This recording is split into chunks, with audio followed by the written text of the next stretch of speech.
This channel does not promote any violent, harmful, or illegal activities. All content provided by this channel is meant for an educational purpose only.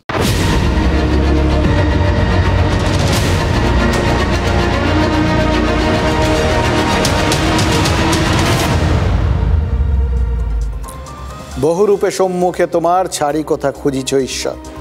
সত্যি তো, ঈশ্বর যে কখন কোন রূপে আপনার আমার সামনে এসে হাজির হন সেটা বোঝা খুব মুশকিল। আর স্পেশালি যখন এই পুজোর মরশুম, মানে যখন চারপাশে মোটামুটি ঈশ্বরময় হয়ে রয়েছি আমরা, প্যান্ডেলে প্যান্ডেল ঠাকুর ঢুকে পড়েছে, সুতরাং খোঁজাখুঁজির যে খুব বেশি দরকার নেই সেটা তো বুঝতেই পাচ্ছি। কিন্তু ওই যে বললাম বহুরূপে, এই বহুরূপে শব্দটাই খুব ইম্পর্টেন্ট, জানেন তো। এটা কিন্তু মাথায় রাখা ভালো। ফলে সমস্ত সময় আপনাকে একটু প্রিপারেশান নিয়ে রাখতে হবে। কখন কোন বেশে ঈশ্বর যে আপনার সামনে এসে হাজির হবেন সেটা তো আগের থেকে বোঝা যাবে না। এই যেরকম আজ বহু রূপে ধরা দিয়েছিলেন ঈশ্বর। প্রথমে শিব রূপে, আর তারপর জাস্ট রূপটা বদলে চোর। না, আপনারা ভাববেন তো আরে চোর বলে কি ঈশ্বর হয় না? সে ননীচোরা গোপালের কথা তো আমরা সবাই জানি, কিন্তু ননীচোরা গোপাল নয়। শিব ঠাকুর থেকে একেবারে টাকা চুরি করা রক্ত মাংসের মানুষ। মানে ঈশ্বরের ডিমোশন হলো, অবনতি হলো, এটা আপনারা ভাবতে পারেন, কিন্তু হলো তো, এটাই তো বাস্তব। এড়িয়ে তো যেতে পারছি না। আর তাতে এই দুর্গাপুজোর আগে সব থেকে গুরুত্বপূর্ণ প্রশ্নটা বাঙালি ফিসফাস করতে শুরু করে দিয়েছে।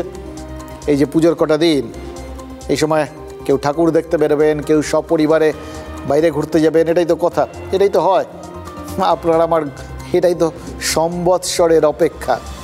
কিন্তু যাবেন তো বটে, যখন ফিরবেন, ফিরে এসে ঘরের জিনিসপত্র ঘরেই পাবেন তো। দেখুন হুগলির আরামবাগের ওই আড্ডপাড়ার অভয়া চক্রবর্তী ঘরে তালা দিয়ে বেরিয়েছিলেন। ফিরে এসে দেখেন দরজা খোলা, আর ভেতরে স্বয়ং শিব দাঁড়িয়ে রয়েছেন, মানে শিবরূপী বহুরূপী। সন্দেহ হতেই তিনি চিৎকার চেঁচামেচি শুরু করে দিয়েছিলেন। মানে অভয়া চক্রবর্তী তিনি হয়তো একটু নাস্তিক টাইপ আর কি, হঠাৎ করে ঈশ্বরকে ধরাধামে অবতীর্ণ হতে দেখে ঘোরের মধ্যে পড়েননি, বরং তার প্রথম যেটা রিয়াকশান হওয়ার সেটাই হয়েছে, চেঁচিয়েছেন, আর লোকজন ছুটে এসছে।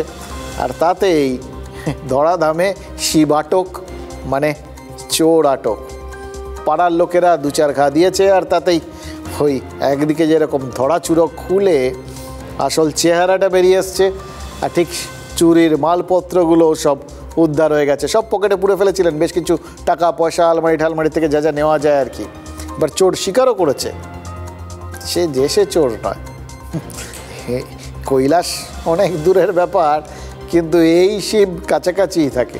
ঝাড়খণ্ড, জামতারায় তার বাড়ি। এই নামটা যে বললাম, আমি শিওর আপনারা সবাই খাড়া হয়ে বসলেন, আরে এইখানেও জামতারা, এইখানেও জামতারা। আপনাদের মনে হতেই পারে যে অনলাইনে কি লোকজনকে আর ঠকানো যাচ্ছে না? এই যে আমরা রেগুলার খবর টবর দেখাচ্ছি, এই যে নিয়মিত সাইবার ক্রাইম এক্সপার্টরা আমাদের এখানে এসে আপনাদের জানিয়ে দিয়ে যাচ্ছেন যে কি করলে আপনারা ঠকবেন না। পুলিশও বিভিন্নভাবে সে ওই বিভিন্ন আপনাদের যেগুলো রিলস টিলস যা করে আর কি, ওই সমস্ত সব কিছুতে সোশ্যাল মিডিয়ায় সমস্ত জায়গায় ভর্তি করে দিয়েছে যে কীভাবে আপনারা ঠকতে পারেন। তারপরেও মানুষ ঠকছে, নিত্য নতুন পদ্ধতি আবিষ্কার করছে, কিন্তু সেগুলো আবার ধরা পড়ে যাচ্ছে, প্রচার হয়ে যাচ্ছে। মোদ্দা কথা, মানুষ একটু সতর্ক হয়েছে আর কি। তাই অনলাইনে ঢোকার মানে মানুষের ঘরের মধ্যে আর কি শীত কাটার রাস্তাটা বোধহয় একটু কঠিন হয়ে গেছে। সেই জন্যই কি একেবারে সরাসরি সশরীরে আমাদের রাজ্যে শীত কাটার চেষ্টা। এ রাজ্যে এসে বহুরূপী সেজে ঘুরে বেড়াচ্ছিল, আর সুযোগ পেলেই চুরি করছিল। আচ্ছা, এই যে জামতারার থেকে চোর এসে এ রাজ্যে বহুরূপী সেজে ঘুরে বেড়াচ্ছিল, এতে কি বাংলা বা বাঙালির অস্মিতা একটু হলো ধাক্কা খেলো? মানে মনে হচ্ছে, জানেন তো, মানে এই হিন্দিভাষী চোর সে এখানে যদি এরকমভাবে চুরি টুরি করে, তাহলে কি সে বাঙালি চোরদের বঞ্চিত করছে? নাকি কদিন আগে ওই এসএসসির পরীক্ষায় ভিন রাজ্যের যখন ওই 44,000 পরীক্ষার্থী আসায় শাসক দলের নেতাদের সবার বুকের ছাতি চওড়া হয়ে গেছিল। শিক্ষামন্ত্রী বড় মুখ করে বলেছিলেন বাংলার কর্মসংস্কৃতি দেখেছেন, এখানেই তো সব থেকে স্বচ্ছ সব কিছু হয়, ওই জন্যেই তো ভিন রাজ্য থেকে সবাই চলে আসছে এখানে। এক্ষেত্রেও কি সেরকমই কর্মসংস্কৃতির গর্ব করবেন নাকি? হয়তো ঝাড়খণ্ডের চোরও প্রমাণ করলো যে বাংলায় কর্মসংস্কৃতি বলে জিনিসটা মরতে মরতেও মরে নাই। এমবিসি ঘরটা খুলেছি, আমি ঘরটা গেলে খোলা, যে দেখছি যে সামনেই কোনটাই দাঁড়িয়ে আছে, তাগুলো খাটা সব একাকার। আমি চাইছি ওর মধ্যে 8,000 টাকা ছিল, আজকে লোন দেওয়ার ব্যাপার। টাকা ফেরত পেয়েছেন? হ্যাঁ, টাকা পেয়েছি। দেখুন, কাঁদছেন অভয়া চক্রবর্তী, এটা নিশ্চিতভাবেই সামনে সশরীরে ঈশ্বরকে দেখে ভক্তির কান্না চোখ দিয়ে ঝরে পড়ছে না, এটা একদম হারানো ধন, যেটা বাস্তব কড়কড়ে টাকা, কষ্টের রোজগার, সেটা যেতে যেতেও যে যায়নি, এটা সেই মানে বেঁচে যাওয়ার আনন্দের কান্না। কিন্তু একটা বুঝলাম জানেন তো, বাংলায় চুরির সুযোগ আছে, এখানে যে চুরির বাজার আছে এটা ওই ভিন রাজ্যের চোরেরাও জানতে পেরে গেছে। অবশ্য এর আগে বিহার ঝাড়খণ্ড থেকে আমরা কি দেখলাম, সুপারি কিলার এসছে, ডাকাত এসছে, দোকানে দোকানে সোনার দোকানগুলোতে ডাকাতি করে গেছে। বিহারের কুখ্যাত ডন সুবোধ সিং এ রাজ্যে তোলাবাজির অভিযোগে ধরা পড়ে জেল খাটছে।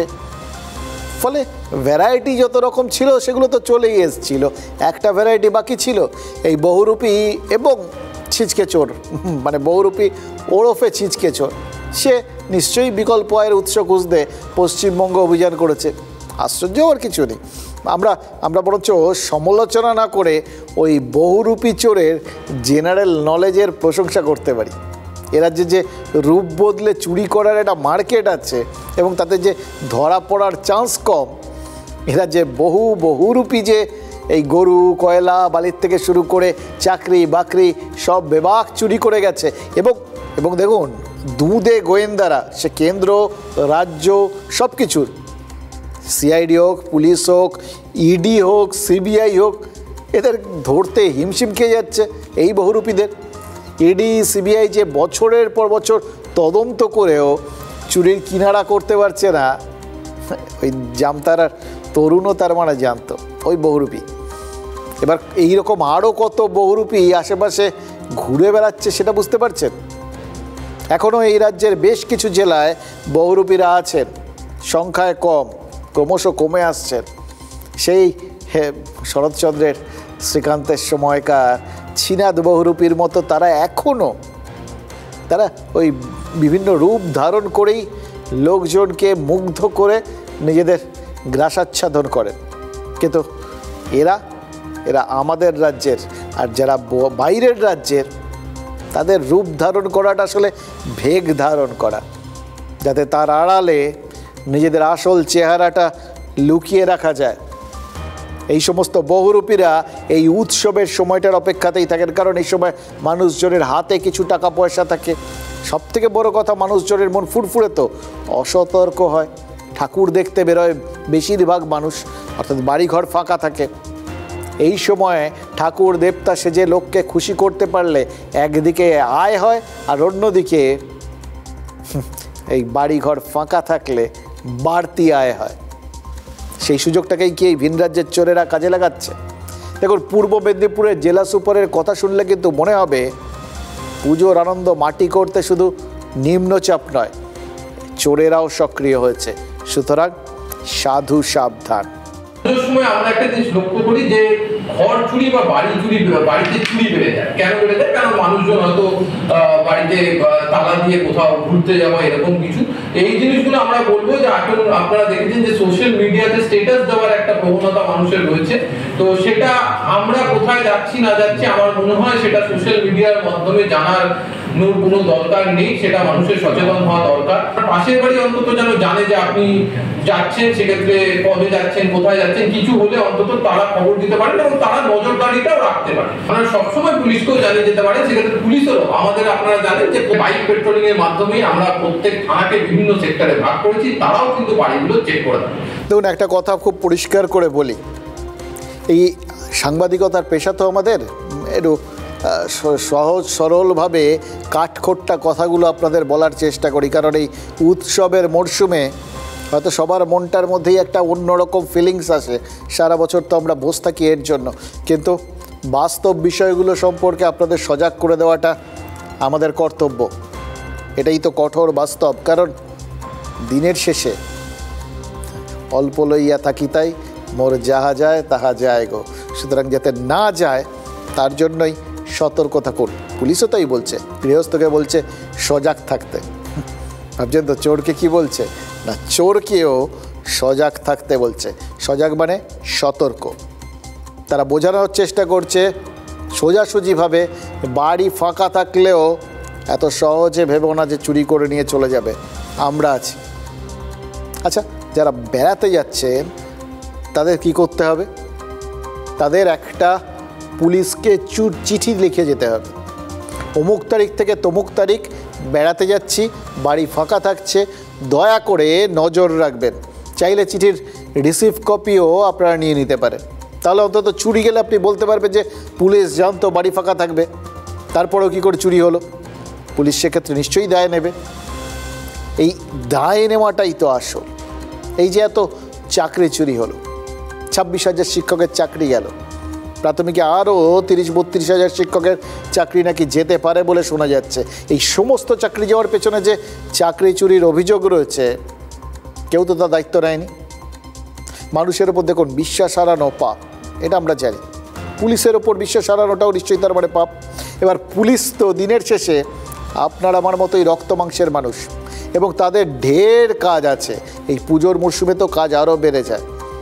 তাহলে আপনারা কি ভাবছেন যে একটা চিঠি দিয়ে দিলাম হয়ে গেল? নিজেদের মনের মধ্যেই তো একটা এই অবিশ্বাস আসছে, তাই না? বিশ্বাস করুন, আপনারা যেটা ভেবেছেন হয়তো ঠিক ভেবেছেন।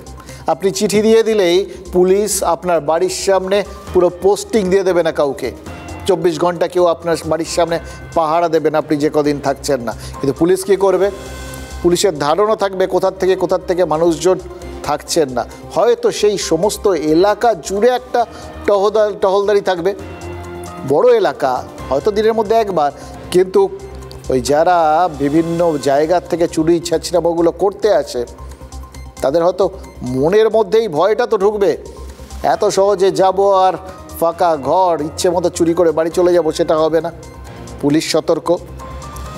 এই যে একটা মনস্তাত্ত্বিক ভরসা গৃহস্থকে দেওয়া, আর এই যে একটা মনস্তাত্ত্বিক ভয় এই চোরেদের দেওয়া, এটাই হচ্ছে পুলিশের উদ্দেশ্য।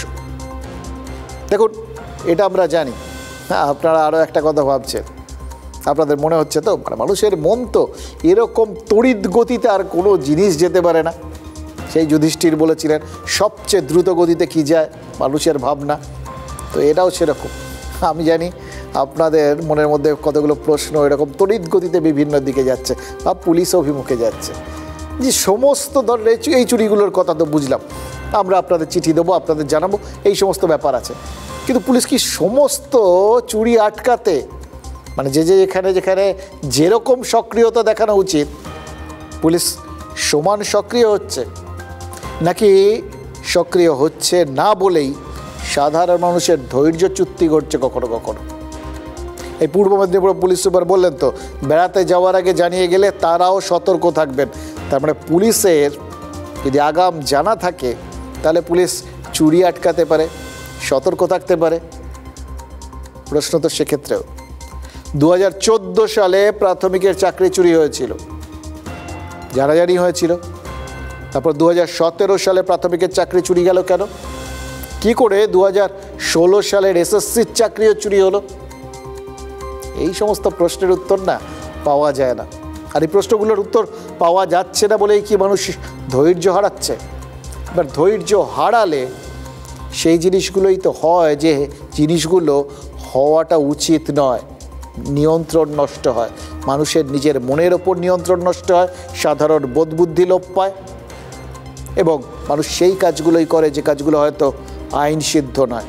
এই যে চারপাশে পুলিশের গায়ে যে যখন খুশি হাত তুলে দিচ্ছে দেখছি, এটার কারণটা হয়তো কেউ দেখবেন যে মানুষের এই ধৈর্যচ্যুতি। আর কত সহ্য করবে মানুষ? কিচ্ছু হচ্ছে না দেখে তো মানুষের কোথাও গিয়ে মনে হচ্ছে আসলে আইনটা আমার হাতে তুলে নেওয়াটাই কাজ। সেটা যে কত বড় অন্যায় সেটা যে সমাজের জন্য কত বড় একটা অনিশ্চিত পরিবেশ গড়ে তোলে সেটা কিন্তু কেউ ভাবছেন না। কিন্তু এটা কার দোষে হচ্ছে, কে এটার পেছনে রয়েছে, কে আসল দোষী, সেটা আমরা হয়তো পরে বুঝবো বা ভাববো, কিন্তু আপাতত বিপদ কিন্তু আমাদেরই বাড়ছে। কোথাও ঊর্ধ্বধারীকে ঘিরে ফেলে তাড়া করে মার, কোথাও আবার পুলিশকে মারধরের পর আটকে রাখা হলো ক্লাব ঘরে, কোথাও ছিঁড়ে দেওয়া হলো পুলিশের উর্দি। রাজ্যের দিকে দিকে আক্রান্ত হলো পুলিশ। মুর্শিদাবাদের ডোমকলে পুলিশ জুয়ার থেকে হানা দিয়েছিল। পুলিশকে দেখে এক জুয়ারি ঝাঁপ দেয় জলঙ্গি নদীতে। তারপরের অবস্থা, এক পুলিশ কর্মীকে মারতে মারতে নিয়ে যায় স্থানীয়দের একাংশ। এরপর নৌকায় তুলে নিয়ে যাওয়া হয় গোপন আস্তানায়। একটি ক্লাবে বেশ কিছুক্ষণ আটকে রাখা হয় ওই পুলিশ কর্মীকে। ডোমকল থানার বিরাট বাহিনী জিতপুর এলাকা থেকে পুলিশ কর্মীকে উদ্ধার করে। লাভ মেরে দিয়েছে কোথায়? ওই সামনে ওই জায়গাটায় নদীতে লাভ মেরে দিয়েছে। তারপরে লাভ মেরে দিয়েছে, লাভ মেরে দেওয়ার পরে ভেসে এসে এইখানে সামনে এসে বলছে বাঁচাও না। পাশের জেলা বীরভূমেও উর্দির অসম্মান, মারধর করে ছিঁড়ে দেওয়া হলো পুলিশ কর্মীর ইউনিফর্ম। পুলিশ সূত্রে খবর, সিউড়ির জেলখানা মোড়ে এক টোটো চালককে সরতে বলেন ওই পুলিশ কর্মী। তাতেই নাকি টোটো চালক এভাবে মারমুখী হয়ে ওঠেন। কেন মারলো আপনাকে? ওই জায়গায় সরতে বলেছি বলে ওখান থেকে কে মারেছে জানেন? ওই টোটো।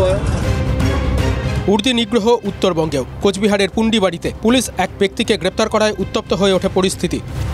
পুলিশের ওপর চড়াও হয় এলাকার লোকজন, আহত হন কয়েকজন পুলিশ কর্মী, পুলিশের গাড়ি ভাঙচুর হয়। পুলিশ নিগ্রহে গ্রেপ্তার করা হয়েছে 30 জনকে। আর দুর্গাপুরে সেখানে তো পুলিশের সহযোগী সিভিক ভলান্টিয়ারকে জুতো পেটা ট্রাক চালকের। কিন্তু কেন সিভিকের ওপর এত রাগ? স্থানীয় সূত্রে জানা গেছে, পার্কিংয়ের সময় এক ট্রাক চালককে মারধর করেন ওই সিভিক ভলান্টিয়ার। তারপরেই ট্রাক চালকের হাত চলতে থাকে। দেখুন, আমরা কয়েকটা ঘটনা দেখালাম, কিন্তু এই গত 24 ঘন্টার মধ্যে আরও কয়েকটা টুকটাক ঘটনা এটা ধরনের ঘটে গেছে, আর দেখাচ্ছি না। কারণ এই প্রথম পুলিশ অফিসার যিনি মার খেলেন, তার মুখে একটা অদ্ভুত অপমানের ছাপ দেখছিলাম। বিশ্বাস হচ্ছিল না তার এই রকম একটা দশা তার হতে পারে। আপনাদেরও কি বিশ্বাস হচ্ছে? আপনারাও আইন রক্ষকদের এই দশা দেখে আশ্চর্য হচ্ছেন না? খুব আশ্চর্য হওয়ার কারণ কি আছে? কয়েক বছর পিছিয়ে যান। শাসক দলের সমর্থনেই তো খাস কলকাতার থানায় তাণ্ডব চলেছিল, আর সেই মদতের কারণেই সশস্ত্র আইনের রক্ষকরা সেদিন ফাইলের পেছনে লুকিয়ে নিজেদের বাঁচানোর মরিয়া চেষ্টা চালিয়েছিল। মানে উর্দির সম্মান মাটিতে মিশে যাওয়াটা অনেকদিন আগের থেকেই চলছে। সেদিক থেকে দেখতে গেলে পুলিশের ওপর হামলা এ রাজ্যের ট্র্যাডিশনে পরিণত হয়েছে। সেই ট্র্যাডিশন যা সমানে চলছে, 1-2 করে গুনলে দেখবেন বিভিন্ন জায়গায় পুলিশ আক্রান্ত হচ্ছে, যার মধ্যে বাংলার বিভিন্ন প্রান্ত রয়েছে। মুর্শিদাবাদে জুয়ার থেকে হানা দিয়েছে পুলিশ, মার খেয়েছে, মারতে মারতে পুলিশকে ক্লাব ঘরে নিয়ে যাওয়া হয়েছে, আটকে রাখা হয়েছে। এবার দেখুন, গত কয়েক বছর এই ক্লাব ঘরে আটকে রেখে মারধরের ঘটনাটা বারবার ঘটছে। এবার সেটা পুলিশের ক্ষেত্রে ঘটলেই যা। এর আগে আমরা কি দেখেছি? ওই জেসিবি, জায়েন্ট সিংয়ের মতো শাসক দলের ঘনিষ্ঠ বাহুবলীরা অনেককে তাদের ক্লাবে তুলে নিয়ে গিয়ে বেধড়ক মারধর করেছে, কখনো রাস্তায় সকলের চোখের সামনে বেল্ট দিয়ে চাপকেছে। সেই সব ঘটনায় পুলিশ কি করেছে বলুন? পুলিশ কি কিছু করেছে আদৌ? উত্তর তো না। পুলিশ কিছু করেনি না করতে পারেনি তা আমরা জানি না, কিন্তু পুলিশ কিছু করতে দেখা যায়নি বলেই এই জায়েন্ট সিং বা জেসিবিরা, বিবিধ নাম তো সব, মানুষের নাম যখন মানুষ সুলভ না হয় না, তখন বুঝবেন গন্ডগোলটা কোথায় পৌঁছে গেছে। এরা এই এতদিন ধরে নিষ্ক্রিয় থাকতে বা পার পেয়ে গেছে বলেই কি আইন, আদালত সব কিছু নিজেদের বাঁ হাতের খেলা বলে ভেবেছে? সব কিছুকে ইচ্ছে মতো ভাঙা যায়, চোরা যায়, এটাই কি ভেবেছে? দেখুন, মুর্শিদাবাদের ডোমকলে যারা জুয়ারিকে বাঁচাতে পুলিশকে মারধর করলো, ক্লাব ঘরে আটকে রাখলো, তারা আর যাই হোক নিজেদের ভালো যে ভাবেননি, এটাই তো স্বাভাবিক। তারা কি তো বরঞ্চ ভাবছিল যে ওই জয়েন্ট সিং বা জায়েন্টরা যখন আইন হাতে তুলে নিয়েছিল তখন পুলিশ কিছু করেনি, একবার কেউই তো কিছু করবে না, অন্তত নিজের ক্ষমতাটা তো দেখিয়ে নি। এবার মুর্শিদাবাদ তো একটা ঘটনা, বাকি 2 জায়গায়, বীরভূমের সিউড়িতে আর পশ্চিম বর্ধমানের দুর্গাপুরে সাধারণ মানুষের হাতে আক্রান্ত হয়েছে পুলিশ। সিউড়িতে পুলিশকে মেরেছে টোটো চালক আর দুর্গাপুরের ট্রাক চালক। এবার দুর্গাপুরের ক্ষেত্রে শোনা যাচ্ছে আগে ট্রাক চালককে সিভিক ভলেন্টিয়ার মারধর করেছিলেন, সিভিক পুলিশ নয়, কিন্তু পুলিশের মতোই তো কিছু একটা, তাদের সঙ্গেই তো থাকে হাবে ভাবে পুলিশ। এবার এইভাবে যদি আক্রান্ত হতে থাকে কারণে অকারণে, তাহলে তো ভাবার দরকার যে এই পরিস্থিতিটা পুলিশ নিজেই তৈরি করে দিচ্ছে কিনা, কখনো নিষ্ক্রিয় থেকে, কখনো বা অতি সক্রিয় থেকে। যেভাবেই হোক, মানুষকে মানসিকভাবে পুলিশ সম্পর্কে বীতশ্রদ্ধ যদি করে তোলে কেউ, সেটা তাহলে পুলিশ। এবার পুলিশের হাত পাটা কেউ বেঁধে দিয়েছে কিনা সেটাও তো ভেবে দেখা দরকার, কারণ পুলিশ ছুলে 36 গা বলে মানুষ তো জানতো। এটাই তো পুলিশের ইউএসপি ছিল, এটাই তো পুলিশের বিশেষত্ব ছিল, যার জন্য মানুষজন পুলিশকে ভয় করত, ভক্তিও করত। এবার কেন এখন পুলিশকে ছুঁতে মানে 36 ঘা কথা ভুলে গিয়ে উল্টে আরও বেশ কয়েক ঘা এক্সট্রা দিতে মানুষের হাত কাঁপছে না? সেটা কিন্তু শুধু পুলিশ নয়, ওই যারা পুলিশের হাত পা বেঁধে দিচ্ছেন তাদেরও ভাবতে হবে, কারণ হাত যদি একবার চলে, এই হাত যে কার কার ওপর পড়বে সেটার কিন্তু কখনো নিয়ন্ত্রণ থাকবে না।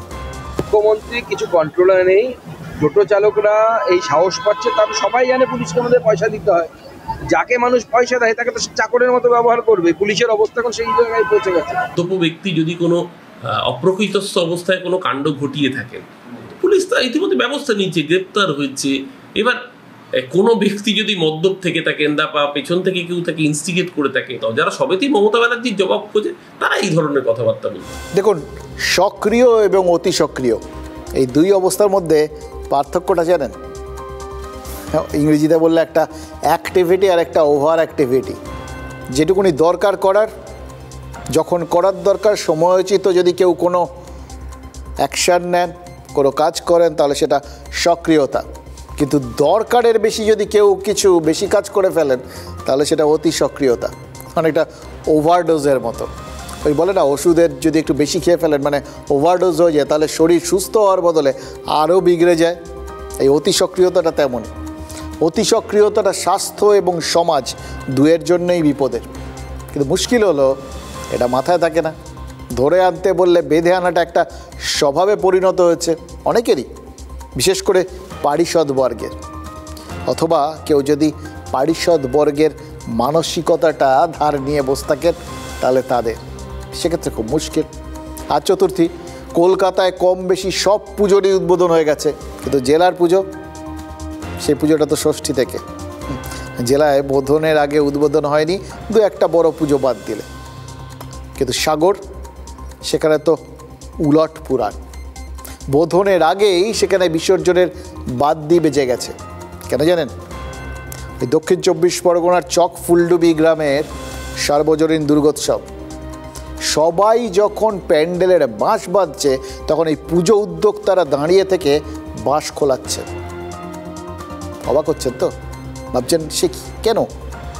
এই বৃষ্টি বাদলা এতেই তো এমনিতেই কাজকর্ম অনেকটা ধাক্কা খেয়েছে, তার উপর এখন যখন মানে সবাই মিলে ঝাঁপিয়ে পড়ে বাঁশ বাঁধার সময় খুলছেন কেন?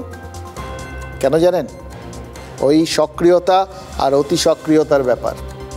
পুজো উদ্যোক্তাদের অভিযোগ যে প্রশাসন থিমে কাঁচি করে দিয়েছে, আর এটা সেন্সার বোর্ডের মতো কাণ্ড কারখানা আর কি। মানে পুজোর সেন্সার হতে পারে, সেটা আমরা দেখেছি বিভিন্ন কারণে হয় আর কি, কিন্তু এরকম থিমের সেন্সার সেটা বিশেষ বিশেষ কারণ ছাড়া তো হয় না। তাহলে এই সেন্সার বোর্ডটা এক্ষেত্রে কাঁচি হাতে বেরোলো কেন? কোন থিমের জন্য তাদের কাঁচিটা চকচক করে উঠলো? মানে যেটা অভিযোগ আর কি। কি শোনা যাচ্ছে জানেন? এই চক ফুলডুবি এবার থিম করেছিল, সবাই করছে, থিম ছাড়া আর কিছু হয় নাকি? কিছু না থাকলে ওই না থাকাটাই তো আজকালকার দিনের থিম। এদের থিম ছিল অপারেশন সিঁদুর। এবার এতেই নাকি প্রশাসন নাক গলিয়ে ফেলেছে, এই অভিযোগ উঠছে। উদ্যোক্তারা অভিযোগ করছেন যে তৃণমূলের বিধায়ক অপারেশন সিঁদুরে আপত্তি জানিয়েছেন, তাই বোধনের আগেই থিমের বিসর্জন। আর এদিকে তৃণমূল বিধায়ক বঙ্কিম হাজরা বলছেন উদ্যোক্তারা বিজেপির, তাই তৃণমূলকে বদনাম করতে মিথ্যে অভিযোগ করছেন, অর্থাৎ তিনি কোনো রকমভাবে বাধা দেননি। এবার দেখুন কে সত্যি বলছে কে মিথ্যে তো তারাই জানেন, কিন্তু আমার মাঝখান থেকে আফ্রিকার একটা প্রবাদের কথা মনে পড়ে যাচ্ছে, মিথ্যের পা নেই তাই সে বেশি দূর যেতে পারে না। এটা বলার কারণ হচ্ছে যে মিথ্যের ওপর ভর করে কারোর উন্নতি বেশি দিন স্থায়ী হয় না। কিন্তু প্রবাদটা যদি বাংলায় আসে, মিথ্যের পা তখন উসেন বোল্টের থেকেও দ্রুতগামী, চোঁ চোঁ করে দৌড়য়। এটা আমরা দেখেছি বিভিন্ন ক্ষেত্রে, বিশেষ করে যখন মিথ্যেটা প্রচারধর্মী হয়। তাই আমরা মূল প্রশ্নে আসি, তাহলেই বুঝতে পারবেন এখানে মিথ্যে কোন গতিতে দৌড়চ্ছে এবং কোন দিকে দৌড়চ্ছে, দুটোই। আচ্ছা, প্রথমে প্রশ্নতে আসি, এই যে ব্যাপারটা নিয়ে গণ্ডগোল। প্রশাসন কোনো পুজোয় আপত্তি জানিয়েছে বলে অভিযোগ যদি ওঠে, তখন তো আমরা প্রথম প্রশ্নটা করি কোন কোন ক্ষেত্রে আপত্তি জানায়। তিনটে সম্ভাবনা রয়েছে। এক, যখন কোনো একটা থিমের মাধ্যমে একটা ধর্মীয় অশান্তির সম্ভাবনা তৈরি হয়, অর্থাৎ সাম্প্রদায়িক সম্প্রীতি সেটা নষ্ট হওয়ার মতো জায়গায় যায়, কমিউনাল টেনশন তৈরি হয়। এই সমস্ত ক্ষেত্রে প্রশাসন আপত্তি জানাতে পারে, কারুর কিচ্ছু বলার নেই। এক্ষেত্রে অপারেশন সিঁদুর, মানে যেটাকে নিয়ে গোটা দেশ গর্বিত, যেটা নিয়ে স্বয়ং তৃণমূলের সাধারণ সম্পাদক তিনি গোটা বিশ্বের দরবারে তার মাহাত্ম্য প্রচার করতে গেছিলেন, সেটা তো এই ধরনের কোনো কিছু ঘটাতে পারেই না, বরঞ্চ দেশকে একতাবদ্ধ করে এই ধরনের শব্দগুলো। তাই এই থিমে তো প্রশাসনের আপত্তি থাকার কথাই নয়, বরং সেটা যদি কেউ আপত্তি জানায় তাহলে তার গায়ে দেশ বিরোধিতার তকমা জোটার একটা আশঙ্কা রয়েছে, সেটা তো উল্টে খারাপ। যে চেয়ে কেউ নিজের পায়ে কি কুরুল মারেন, সুতরাং এই কারণটা বাদ। দুই, দর্শকদের সার্বিক নিরাপত্তা। আপনাদের মনে আছে গতবার নদিয়ায় একটা পুজো 112 ফুটের দুর্গা বানিয়েছিল, নিরাপত্তার নিয়মে ফাঁক ছিল, পুলিশ বন্ধ করে দিয়েছিল।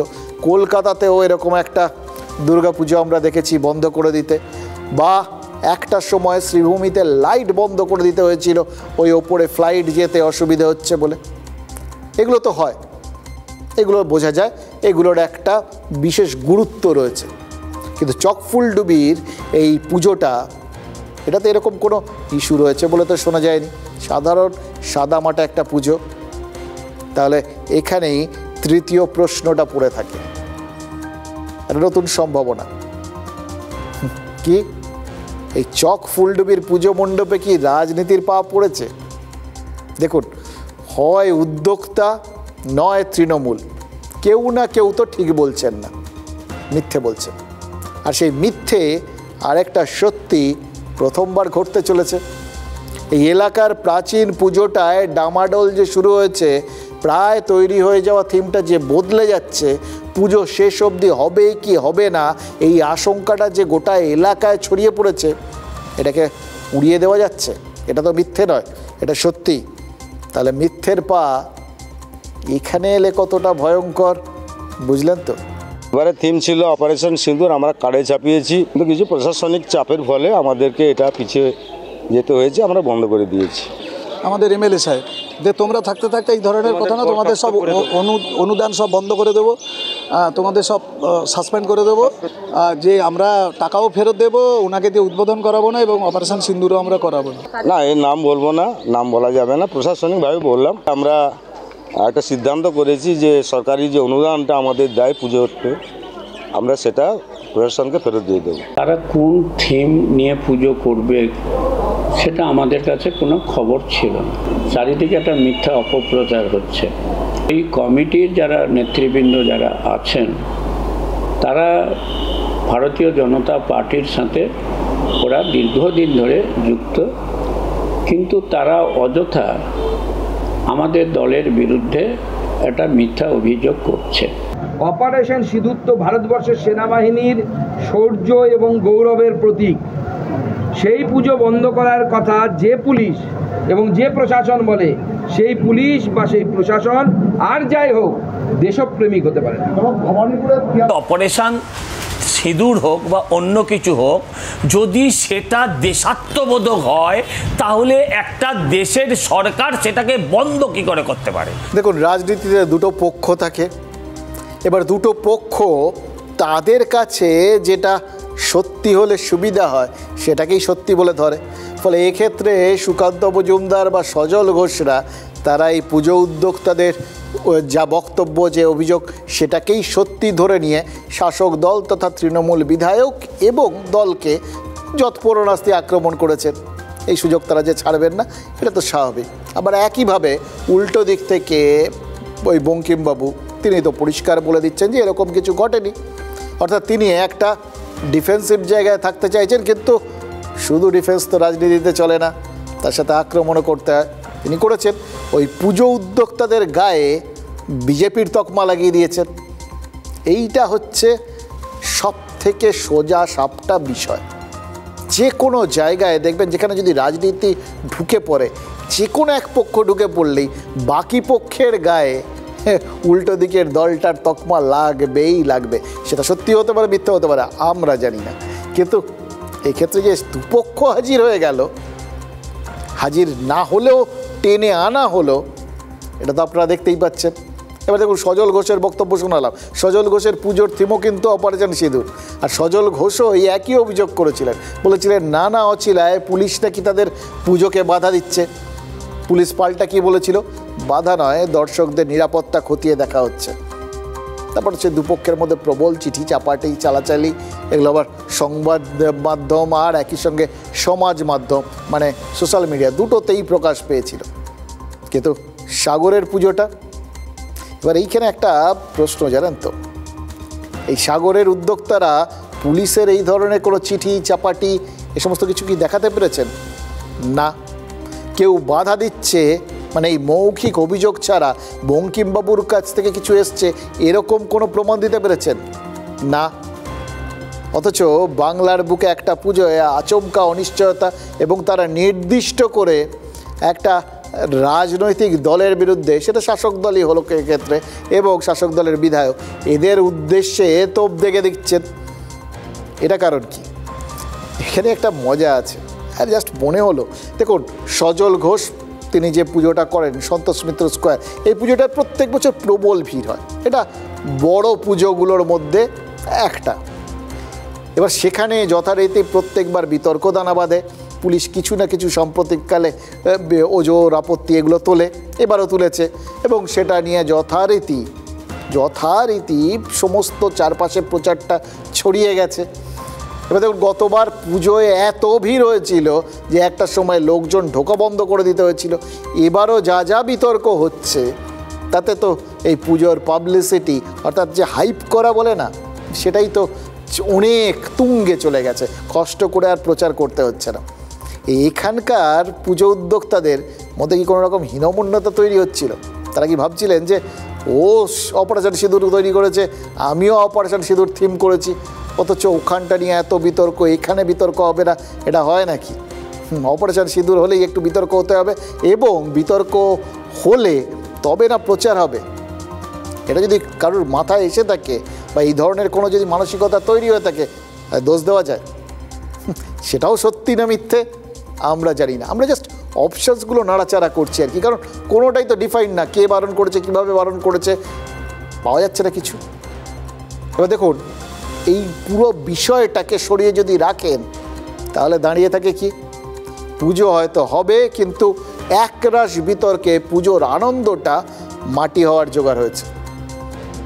এবার এই গোটা ব্যাপারটা, এই অনিশ্চয়তা, টানাপোড়েন, এতে লাভ কার? শুধুমাত্র রাজনীতির। আর ক্ষতি সেটা ওই এলাকার সাধারণ মানুষের, যারা কোনো কিছুর মধ্যে থাকেন না, যারা গোটা পাড়ার বাচ্চা বয়স্ক সবাই যারা অপেক্ষা করে বসে থেকে সম্বৎসর একটা এরকম পুজো হবে এবং তারা মেতে উঠবেন। ওখান থেকে তো অত দূর থেকে তারা যে যার যখন ইচ্ছে ঘুরে ঘুরে রোজ কলকাতায় চলে এলেন, ঠাকুর দেখলেন, এরকম তো হয় না। এই সমস্ত জায়গায় নিজেদের পুজোটাই তো নিজেদের জীবনে বেঁচে থাকার সব থেকে আনন্দের দিন, কিন্তু সেই মেতে ওঠার জায়গাটাতেই তো একটা অনিশ্চয়তা, আতঙ্ক ছায়া ফেললো। লাভটা কী হলো?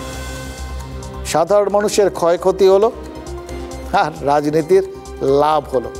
মানে এটা একটা নতুন থিওরি বলে ধরতে পারেন। যখনই সাধারণ মানুষের ক্ষতি হয় তখন যদি কারোর লাভ হয় সেটা রাজনীতি। এবার দেখুন, পুজোর থিম বদল হয়ে যাওয়ায় বিজেপি বলছে ওই দেখো তৃণমূল দুর্গাপুজো বন্ধ করতে চাইছিল, অতএব তৃণমূল হিন্দু বিরোধী বা দুর্গাপুজোর বিরোধী। বলাটা সোজা, একদম বলার রাস্তা। আর এখানে সঙ্গে সঙ্গে যেহেতু থিমটা অপারেশন সিঁদুর সঙ্গে জুড়ে দেওয়া হলো তৃণমূল আসলে দেশ বিরোধী, অর্থাৎ সমস্ত দিক থেকে দেগে দেওয়ার রসদ একটা রাজনৈতিক দল পেয়ে গেল, যারা কিন্তু অফিসিয়ালি কোনো রকম কোনো দাবি করছে না এই পুজোটা আমাদের, এখানকার লোক আমাদের, এসব কেউ বলছে না। এবার তৃণমূল এই রকমভাবে পরপর আঘাত পেয়ে দেওয়ালে পিঠ থেকে গেলে চুপ করে থাকবে নাকি? অলরেডি তো শুনলেন বঙ্কিম হাজরা বলে দিয়েছেন যে রাজনীতি করতে গিয়ে বিজেপি পুজো বন্ধ করতে চেয়েছিল। এবার এটা বলে তারা বলছেন যে বঙ্কিম হাজরা বলছেন যে এটার থেকেই প্রমাণিত হয় যে বিজেপি বাঙালি বিরোধী। এবার মজাটা দেখুন, একে অপরকে বাংলা বিরোধী বলে প্রমাণ করতে মরিয়া।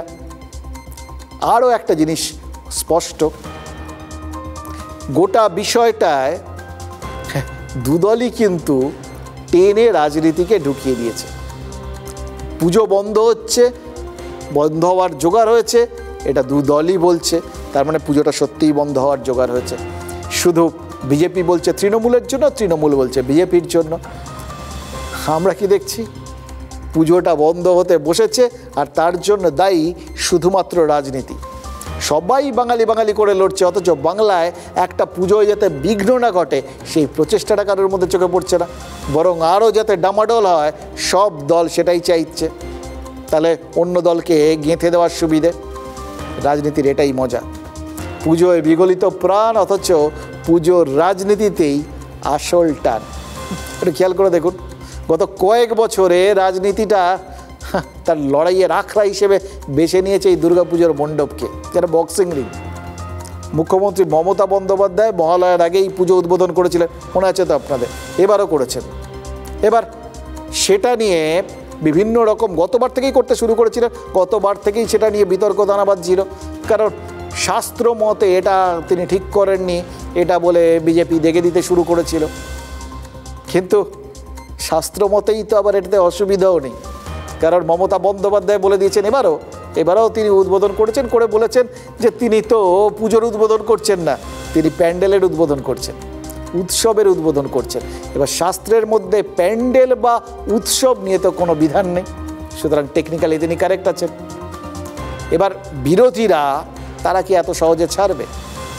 তারা যথারীতি তারপরেও বিভিন্ন কথা বলে যাচ্ছে, এবং তার মধ্যে একটা বড় অভিযোগ হচ্ছে, মানে খানিকটা অলৌকিক, খানিকটা অতি প্রাকৃত বিষয়কে এটার সঙ্গে জুড়ে দিয়ে দেবী মাহাত্ম্য প্রচারের মতো করে বলছে যে এই যে অনাচার, আগে যেরকমভাবে নিদান দিতেন আর কি, সেরকম আর কি, এই যে অনাচার হলো এর জন্যেই এই রকম বৃষ্টিটা হলো, এই জন্যেই বাংলা ভেসে গেল, এই দুর্যোগ সব কিছু এই অনাচারের জন্য।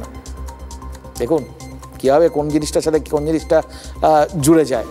এবার শাসক দলও কিন্তু জানতো গতবার যখন হয়েছে এবারও এটা নিয়ে তর্ক বিতর্ক হবেই, কিন্তু তাদের পক্ষে অন্য কিছু করার কোনো অপশান ছিল না, কারণ একবার যদি গতবার ওই মানে মহালয়ার আগেই উদ্বোধন করার মতো এবার উদ্বোধন করাটা মহালয়ার পুরোটাই পরে নিয়ে যেতেন, মহালয়ার আগে যদি একটা উদ্বোধন না করা হতো তাহলে বিরোধীরা বলতো দেখেছো ওই আমরা বাংলায় ছিলাম, আমরাই একমাত্র বাঙালির মঙ্গল চেয়েছিলাম, আমরা প্রতিবাদ করেছিলাম বলেই এই অনাচারটা এবার হয়নি। মানে আপনি এদিকে গেলেও কাটবেন, ওদিকে গেলেও কাটবেন, আপনার কোনো উপায় নেই। সুতরাং সেক্ষেত্রে দমবে না, ওই সেই কবে মুজিব বলেছিলেন না, দাবায় রাখতে পারবে না, সেরকম আর কি, কেউ মাথা নিচু করবে না। সুতরাং যথারীতি ওই মহালয়ার আগে উদ্বোধন হয়েছে, কিন্তু সেটা প্যান্ডেল এবং উৎসবে রয়েছে, টেকনিক্যালি ঠিক রেখে জায়গাটা। এবার এই যে গোটা বিষয়টা, এইটার মধ্যে এই যে উদ্বোধনের সঙ্গে দুর্যোগ মিলিয়ে দেওয়া হলো, এবার এটার থেকে আরেকটা জিনিস তো শুরু হয়ে গেল, এটা মানে তালে মিলে গুলিয়ে টুলিয়ে একটা কিছু একটা জিনিস হয়ে যাবে। এই গুলিয়ে যাওয়ার মধ্যেই তো রাজনীতি বিদ্যমান। পুজোর ক্ষীর একা তৃণমূল খেয়ে যাবে, তাই সেটা তো হবে না। এইরকম খোলা জায়গায় আর কি কেউ কাউকে 1 ইঞ্চি জমি ছাড়ছেন না। আর সেই জন্য দেখুন এই মমতা বন্দ্যোপাধ্যায়, তিনি স্টার ওপেনার, তারই সব থেকে বেশি তার এখানটায় দাম, তার পাল্টা একটা কিছু দিতে হবে তো বিজেপিকে। সুতরাং অমিত শাহ আসছেন, এবার তাতেও রাজনীতি। তাদের স্টার ক্যাম্পেনার যেহেতু অমিত শাহ, মানে ক্যাম্পেনার বললাম আর কি, সামনে ভোট আসছে তো ওপেনার ধরবেন আর কি। তো যাই হোক, এবার তৃণমূলের স্টার ওপেনারকে বিজেপি আক্রমণ করেছে, তো বিজেপির যিনি স্টার ওপেনার তাকেও তো তৃণমূলের আক্রমণ করতেই হবে, এটা তো খেলার নিয়মের মধ্যেই রয়েছে। সুতরাং তারাও এটার মধ্যে অন্যরকম রাজনীতি খুঁজে পেয়ে গেছে। দেখুন, কাল 3টে পুজো উদ্বোধন করার কথা হচ্ছে অমিত শাহ। প্রথমে শোনা গেছিল 2টো উদ্বোধন করেই তিনি ফিরে যাবেন, একটা সন্তোষ মিত্র স্কোয়ার আর একটা ইজেডসিসি। দক্ষিণ কলকাতার একটা পুজো ছিল, সেটা নাকি বাদ যাবে। এবার এইটুকুনি শুনেই তৃণমূল আসরে নেমে পড়েছে। কি বলেছে? বলেছে দক্ষিণ কলকাতায় ভিড় হবে না, তাই জন্য ওটা বাদ। মানে দক্ষিণ কলকাতাটা আমাদের স্ট্রং হোল্ড, ওখানে মানুষ বিজেপিকে রিজেক্ট করছে, প্রত্যাখ্যান করছে। মানে গোটা ব্যাপারটা কীরকম আগের থেকেই ধরে নিয়ে একটা রাজনৈতিক ন্যারেটিভ তৈরি করে দেওয়া গেল। এবার এই ধরনের ন্যারেটিভ তৈরি হয়ে গেলে তখন তো অন্য দলের ওপর একটা চাপ তৈরি হয়ে যায়। এটা না অনেকটা আমাদের মতো, জানেন তো, এই ধরুন বিভিন্ন যে চ্যানেলগুলো আপনারা দেখেন, নিউজ চ্যানেলগুলো, এদের একটা সমস্যা আছে। ধরুন আমরা একটা খবর দেখাচ্ছি, অন্য একটা চ্যানেলে আরেকটা খবর দেখানো শুরু হলো, হয়তো সেই খবরটার গুরুত্ব আরেকটু বেশি। এবার তৎক্ষণাৎ আমাদের কিন্তু মনে হবে যে এই খবরটা বন্ধ করে এই খবরটা চালাই। ওই চ্যানেলগুলোর ক্ষেত্রেও সত্যি, ওদের যদি মনে হয় যে আমাদের খবরটা অনেক বেশি গুরুত্বপূর্ণ, ইন্টারেস্টিং, তখন তারা ঝাঁপিয়ে পড়ে এই খবরটাতে ঢুকে পড়ে। এবার আপনার আমার মতো সাধারণ মানুষের বাড়িতে টিভি তো একটাই, আপনারা এই লড়াইটা দেখতে পান না, অদৃশ্য লড়াই যেটা অন্তরালে চলে, সেটা যারা এই চাপে পড়েন তারা জানেন। কিন্তু চাপটা থাকে, এক্ষেত্রেও তাই, এই রাজনৈতিক দলগুলোর মধ্যেও সেই একই, ওই যে চাপটা দিয়ে দিয়েছে সেটা তো বিজেপির ওপর এসে পড়েছে। সুকান্ত মজুমদার জানিয়ে দিয়েছেন যে দক্ষিণ কলকাতার পুজোয় যাবেন অমিত শাহ, বাদ যাবে শুধু ইজেডসিসি। মানে একটা বাদ যাচ্ছে এটা আমরা পরিষ্কার বুঝে গেছি, কিন্তু এই যে ইজেডসিসিটা তিনি বাদ বললেন, এতে আবার আগুনে অন্যরকম ঘি পড়ে গেল। ইজেডসিসিতে তো বিজেপির নিজের পুজো, একসময় দিলীপ ঘোষ চালু করেছিলেন, গত বছর হয়নি, এবার শুরু হচ্ছে আবার। এবার তাতে যাবেন বলেও যাচ্ছেন না অমিত শাহ, এটা নিয়ে তৃণমূল খোঁচা দেওয়া শুরু করে দিয়েছে, ওই অন্তর্দ্বন্দ্ব বিভিন্ন কিছু। এবার শেষ পর্যন্ত শোনা যাচ্ছে ইজেডসিসি আর সন্তোষ মিত্র স্কোয়ারেই যাবেন স্বরাষ্ট্রমন্ত্রী, আর তারপর কালীঘাট মন্দিরে পুজো দেবেন তিনি। মানে সব দিক রক্ষা হলো, দক্ষিণ কলকাতায় যাওয়াও হলো, আবার ঘরের পুজোতেও পা রাখা হলো। মানে চাপের ঘটনা, এদের জীবনটা কত কষ্টকর আপনারা খালি ভাবেন যে যাবতীয় মজাটা রাজনীতিকরাই করেন। এদের যে কত রকম চাপ সামলাতে হয় এবং কত রকম সমস্যার সমাধান খুঁজে বার করতে হয়, কতটা মানে মেধাবী হলে, কতটা মেধার পরিচয় দেওয়া গেলে তবে এই সমস্যাগুলো, এই প্রবলেমগুলো সলভ হয়। এবার ভাবুন তো, মন দিয়ে খেয়াল করুন, ঘটনা এবং ঘটনার প্রেক্ষিতে যে বিতর্ক, এই পুরোটাই কিন্তু দুর্গাপুজোকে ঘিরে। আর দুর্গাপুজো, তার মানে দুর্গাপুজোর সবটাই রাজনীতিকে ঘিরে। 1 দশক আগেও এই পুজোর দিনগুলোয় রাজনীতির ছুটি থাকতো, নেতা মন্ত্রীরা বড়জোর মণ্ডপে নয় ওই বুক স্টল টল হতো যেগুলোতে, সেগুলো গিয়ে বসে থাকতে। আর এখন সেগুলো বাইরে দূরে থাকতো। আর এখন তো দেবী যে জায়গা পান মণ্ডপে, সেটাই অনেক। আর রাজনীতি আগে পুরো জায়গাটাকে দখল করে নেয়, তারপরে একটু একটু পড়ে থাকে দেবীর জন্য। পুজো মানে হচ্ছে এখন রাজনীতির ওভারটাইম। এবার ওভারটাইম করলে সবাই ভাবেন বাড়তি কিছু লাভ হবে, সেই অঙ্ক তো সবারই থাকে। লোকে কি আর এমনি করে ওভারটাইম? 2-4 পয়সা বাড়তি আসবে। আর সামনে ভোট থাকলে এই 2-4টে মানে একটু বাড়তি জিনিসটার, বুঝতে পারছেন, এটার প্রয়োজন অনেক বড় ভূমিকা। কিন্তু এতে একটা উল্টো দিকও আছে। ওভারটাইম করলে তো পারফরমেন্সে তার প্রভাবও পড়ে। আপনি দিনের পর দিন ডবল শিফট করবেন, রাত জেগে কাজ করবেন, দিনের বেলা ঝিমোবেন না, দিনের বেলা তার কাজের ওপর প্রভাব পড়বে না? পড়বে তো।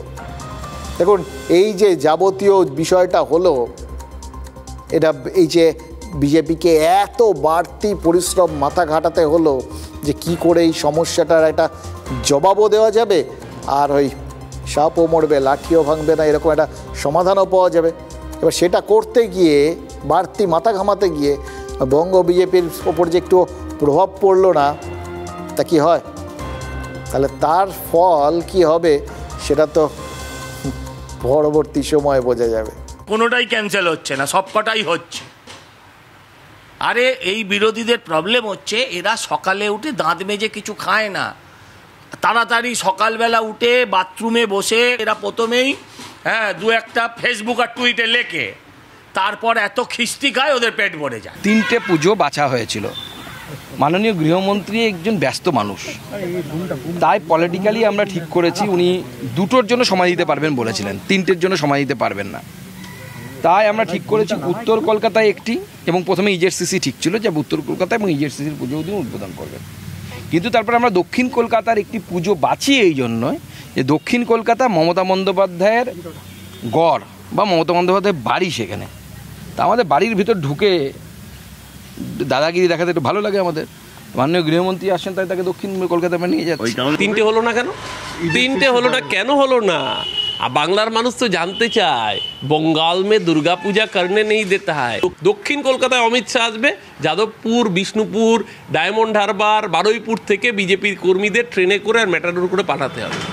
দেখুন, যে যাই বলুন, সুকান্ত মজুমদারের কথাটা কিন্তু আমার খুব ভাল লেগেছে। কোনো রকম দেখুন, মনে এক মুখে আর এক রকম নেই।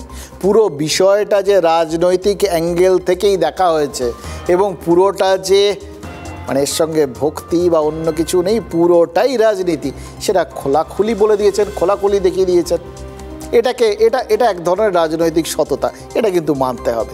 বাকি সবাইও এটাই করেন, হয়তো সবসময় বলে থাকেন না, এক্ষেত্রে তিনি অন্তত বলাটা সৎসাহস দেখিয়েছেন, আমাদের বুঝতে সুবিধা হয়। বড় নেতা তো, এরা যখন বলে বুঝিয়ে দেন আমরা তখন নিশ্চিত হয়ে যাই না, আমরা যে ভাবনা চিন্তাগুলো করছি সেগুলো হয়তো সঠিক। মানে রাজনীতির লড়াই সেটা পুজোর রেশারেশিতে বদলে গেছে, বা পুজোর রেশারেশিটা রাজনীতির লড়াইয়ে শিফট করে গেছে। এই শিফট করাটা তো চলতে থাকে। যেরকম যুদ্ধের মাঠটা, এই পুজোর বাজারের যে যুদ্ধের মাঠ, এমনিতে যুদ্ধ ছাড়া তো এই দুর্গাপুজো হয় না, মহিষাসুর আর মা দুর্গার যুদ্ধ, সেই যুদ্ধের মাঠ শিফট হয়ে কোথায় গেছে জানেন? সিনেমার জগতে। এবার আপনারা ভাবতেই পারেন যে এখন তো বাঙালি অস্মিতা নিয়ে বিরাট প্রচার চলছে।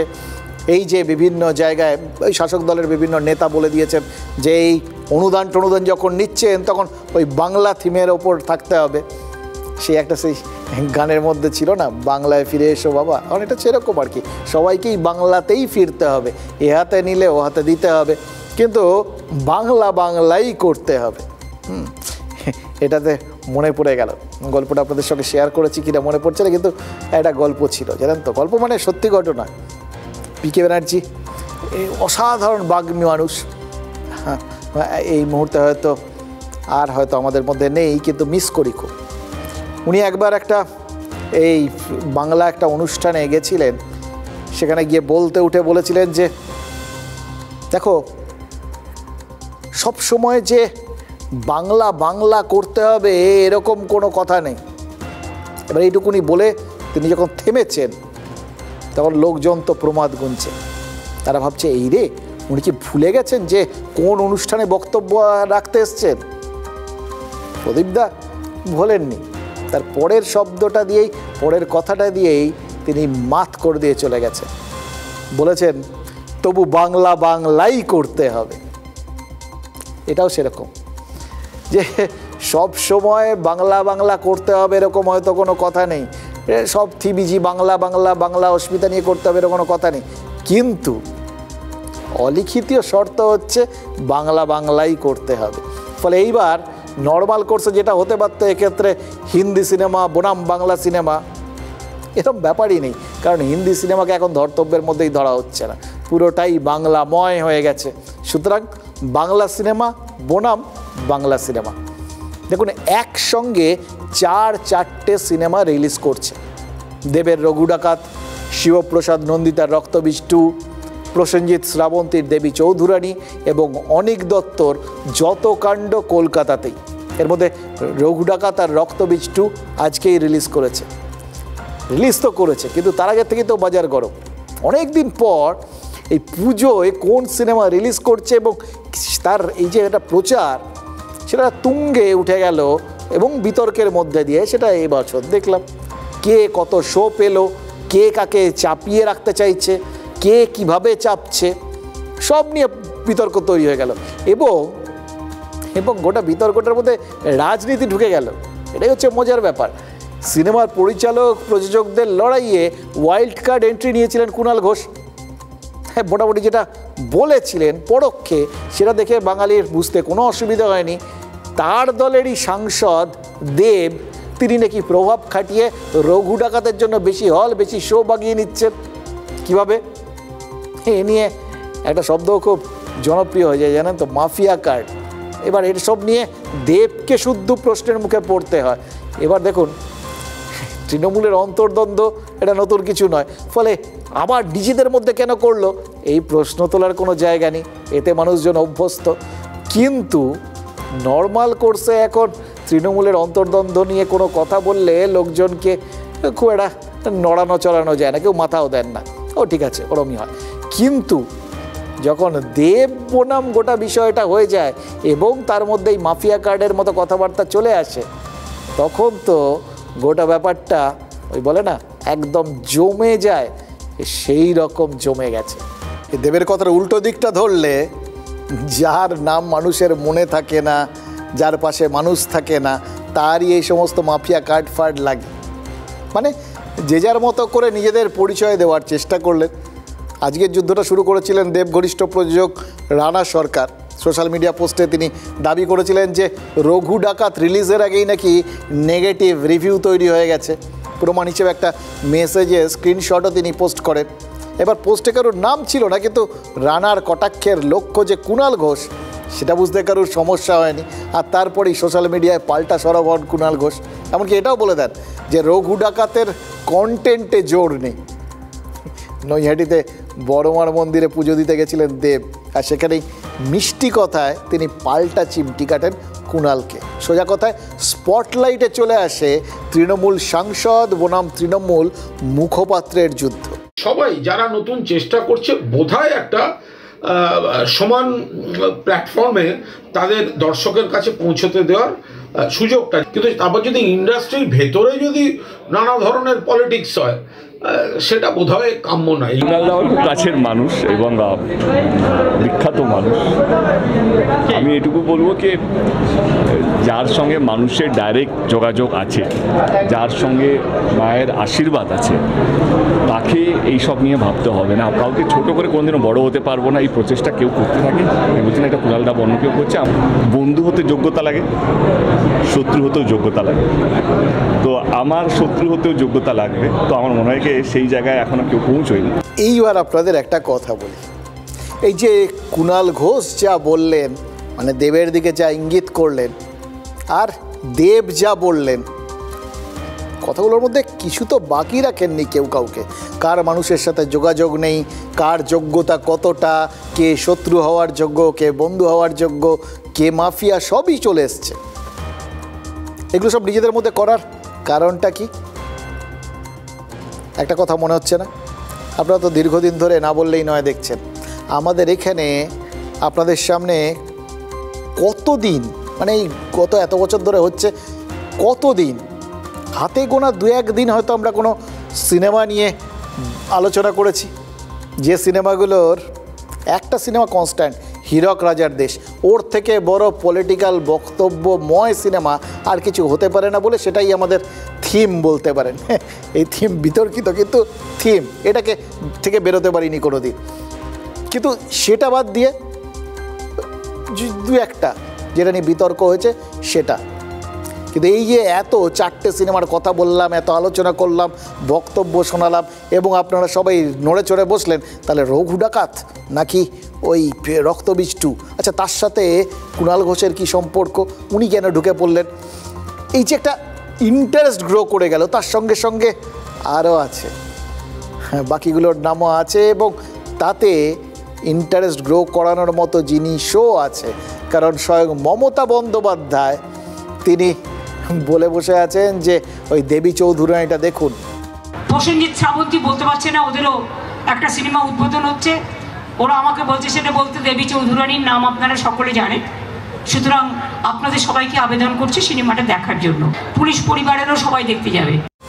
মানে বুঝতে পারছেন, কিছুই বাকি নেই, চারপাশে সবাই মিলে ঢুকে পড়েছেন। কোথাও গিয়ে মনে হচ্ছে না এটা গোটা বিষয়টা শুরু হওয়ার আগেই এদের যাবতীয় প্রচার করে দিল। দেখুন, এই সিনেমার প্রচারে কিন্তু চিরকাল নতুন নতুন স্টাইল আমদানি হয়, এবং ইদানিংকালে অনেক বেশি করে। এটাতে একটা সময় আমরা দেখেছিলাম আমির খান একদম মাস্টারপিস, কী না কাণ্ড করেছেন, ছদ্মবেশে সৌরভ গাঙ্গুলির বাড়ি শুদ্ধ চলে এসেছিলেন। আর তারপর সেই 3 দশক আগে, 30 বছর প্রায়, ক্রিমিনাল সিনেমাটা রিলিজের দিন মুম্বাইয়ের বেশ কয়েকটা কাগজে একটা বিজ্ঞাপন বেরিয়েছিল, যাতে লেখা ছিল মনীষা কৈরালার মৃত্যুর খবর। পরে জানা গেছিল যে ক্রিমিনাল সিনেমায় প্রচার করার জন্যেই নাকি, মানে ওটা একটা প্রচার বাড়ানোর জন্য, হাইপ বাড়ানোর জন্য নায়িকার মৃত্যু সংবাদটা দিয়ে বিজ্ঞাপন দিয়েছিলেন পরিচালক মহেশ ভাট। মানে সিনেমার পরিচালনার থেকে শুরু করে সিনেমার প্রচার, এই গোটা বিষয়টার মধ্যে অসংখ্য অদ্ভুত অদ্ভুত স্ট্র্যাটেজি থাকে। এটাও একটা নতুন ধরনের স্ট্র্যাটেজি না তো? মানে একটা ফাইট দেখলেন আপনারা, সেটা আসলে একটা ফ্রেন্ডলি ফাইট না তো? হয়তো এর মাধ্যমেই গোটা যুদ্ধের ময়দানটা, মানে এই সিনেমার ময়দানটা বাংলা সিনেমাময় করে দেওয়া হলো, 4টে সিনেমা করে দেওয়া হলো। এবার দেখুন, এর মধ্যে ওই যে সিনেমাটার নাম বললাম না, অনিক দত্ত সিনেমাটা, সেখানে আবির ছিলেন। এবার সেটা নিয়েও আবার রক্তবীজের পরিচালকের সাথে তার একটা বেশ টক্কর হয়ে গেছে, কারণ আবিরকে নাকি তার সিনেমার প্রচারে নামতে দেওয়া হয়নি। মানে বিতর্ক এবং নেগেটিভ বিতর্ক পুরোটাই।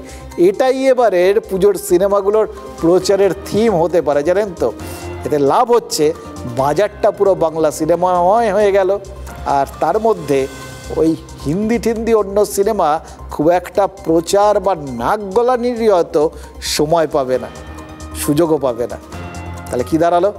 পুরোটাই কি সেই বাংলা এবং বাংলা অস্মিতাটাকে তুলে ধরার একটা নতুন স্ট্র্যাটেজি?